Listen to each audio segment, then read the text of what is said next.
Hey guys, Richie here again. Today I'm back with another Forza Horizon 2 gameplay video. I'm just not gonna take that long. Well, I might a little bit, but I'm just currently reading. Today I'm reading out the performance parts on each upgrade with my 1994 to 1998 Toyota Supra. So I'm currently on valves. On the last episode, if you guys have seen my previous video, I read the information I read about the camshafts. Now I'm on the valves.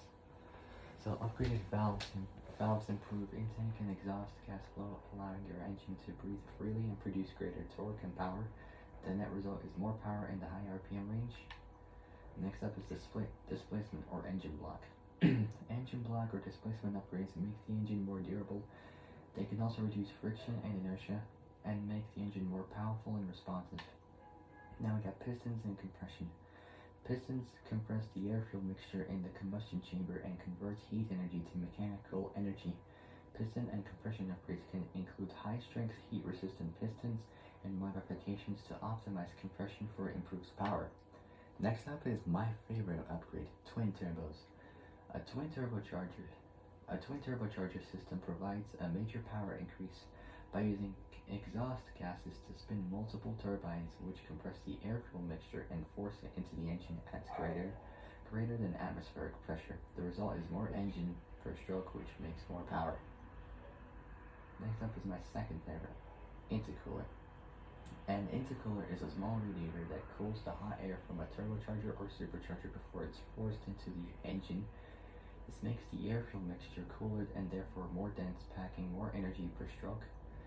Next up is oil and cooling. Oil and cooling upgrades help protect the engine from friction, heat damage, and pumping loss. Upgrades can include installation of additional radiators or remove oil reservoirs and coolers, baffled oil pans, and dry sump oil systems.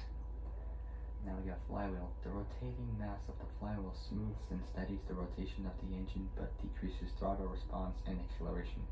Upgrading to a lighter weight flywheel allows the engine to respond to the throttle more quickly and increase RPM faster, providing better acceleration.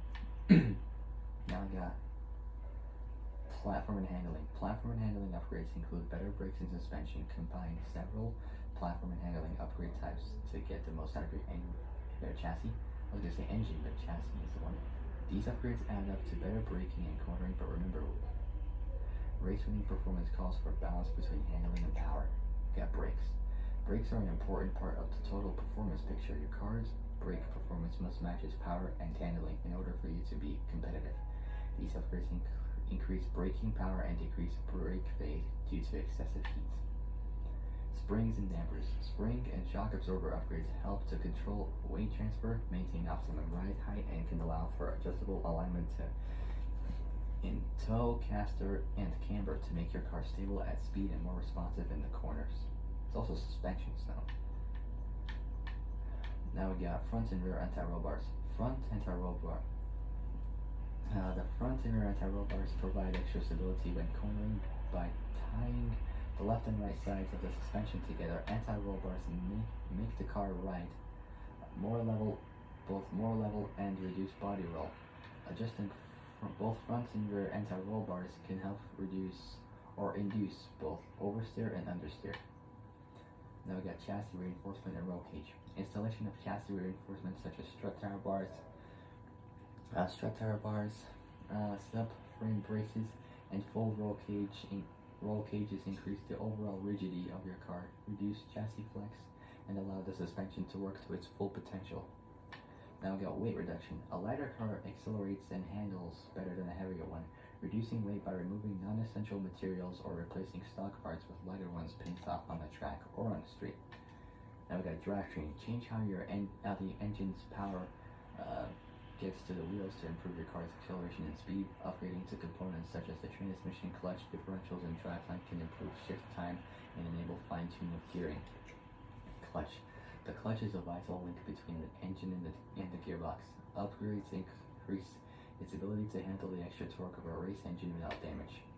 Transmission. The gearbox transmits your car's power from the engine to the drive wheels. Gearbox upgrades can make gear changes faster and more efficient, reduce friction and power loss, and provide better durability.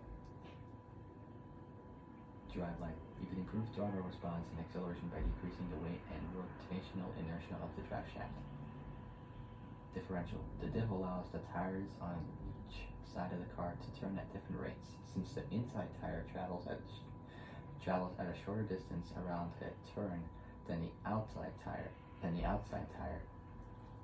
a limited slip differential locks at a preset point to limit this difference in rotational speed, providing maximum traction under either both acceleration and or deceleration, either one of the two, or could be both. Now we got tires and rims. You can't transmit your car's power and handling potential to the road without the right tires and rims. The stock tires on your car limit your track performance no matter how you tweak your engine or suspension. Upgrading rims and tire compound size and profile improves cornering and braking performance. Tire compound. Upgrading to tires with a softer, more aggressive compound increases traction, but they wear more faster. The harder compound used in stock tires sacrifices grip to increase tread life. Now we got front and rear tire width. In general, more rubber on the road means better performance. Upgrading to wider tires improves traction by enlarging the tire's contact patch on the pavement. Rims. Upgrading rims can improve the looks and handling of your car while decreasing the wheel's unsprung weight and rotational inertia. Now we got rim size. Choosing larger rims and low-profile tires with shorter, more rigid sidewalls. These tires are less prone to deformities as acceleration and cornering forces increase. This improves responsiveness, but it can also increase unsprung weight. Aero and appearance. Weight and aerodynamic upgrades can improve your car's acceleration, speed, downforce, and cornering, but to get ahead on a racetrack, you have to balance your upgrades. A lightweight, streamlined car that is short on power or handling won't win races. Front bumper. Front bumper upgrades range from purely cosmetic to fully functional and have the potential to increase lower. Yo! Hang on.